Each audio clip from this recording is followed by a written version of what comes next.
That lesson that day wasn't about what was on the board. It wasn't about figurative language, but it was about belonging. Because the students felt betrayed by their teacher because they didn't believe them.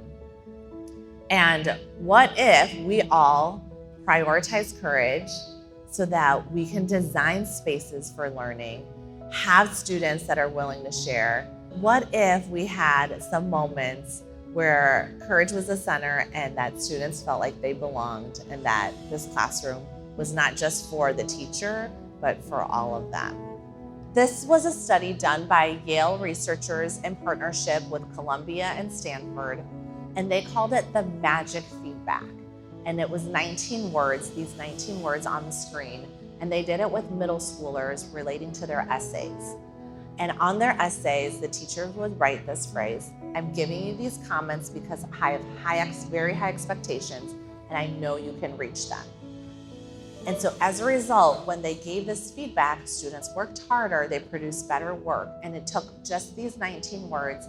And researchers, they're very scientific, but it was so great, the progress that their students made, that they called it magic feedback. And if we break down what this feedback is really saying, it's these three things, really simplistically. You are part of this group.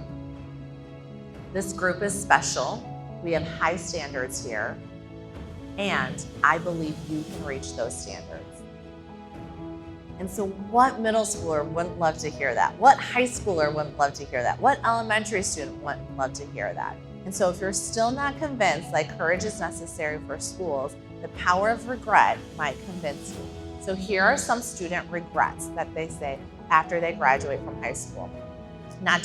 These are not taking academics seriously, not being more confident, not starting something sooner, not exploring their interests, not being more social, not asking for help when needed.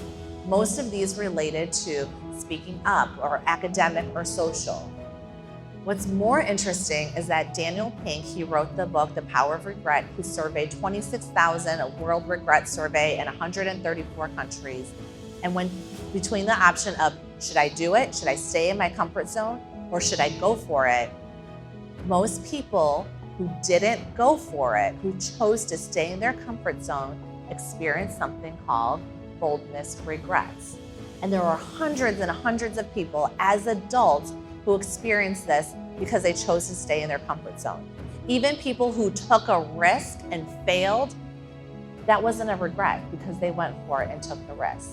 If we can have our students who can speak up, maybe as adults, we'll have less of these regrets. Courage is always within us, right? It's not this a big, loud thing. It doesn't come with a theme song, fireworks, but it's always within us, waiting for us to be bold, take a risk, take a step forward, and just one step at a time. Because it doesn't have to be these loud moments. And yes, it is about students raising their hands. It is about students calling on each other. But it's even bigger than that, where truth-telling in the classroom is the norm. I'm really excited to take some of those back and do them with my high schoolers to create that environment of making those connections with them so that they invest into me. That way they can invest into my subject and in my classroom. I think it was an absolutely fantastic presentation. I loved, especially at the very end, when she talked about like an incremental approach to education. The steps are difficult.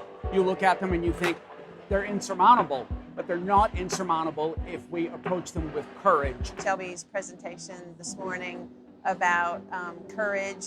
It takes a lot of courage to speak up in a high school classroom, and for me to be the leader in a classroom that makes everybody feel safe enough to come and bring their courage and bring their ideas. So I want to leave you with this.